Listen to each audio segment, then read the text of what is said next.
laporan ini 14 sampai 20. Tapi sebelum 14 sampai 20 ada lagi seorang menteri di situ.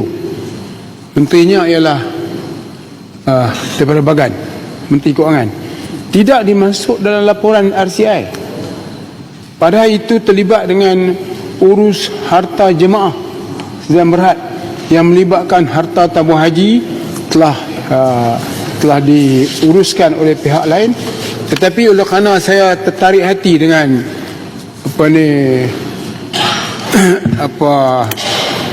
Mak Sabuk yang Muhammad sebut kawasan Muhammad Kota Raja yang telah menyebut bahawa sesungguhnya orang yang telah menyelamatkan tabung haji ini ialah Lim Goeng. Bagan. Dia sebut Lim Goeng sini. Saya gini Arau dalam nama ni Arau boleh bahas lagi. Sebab yang ni dah melangkah.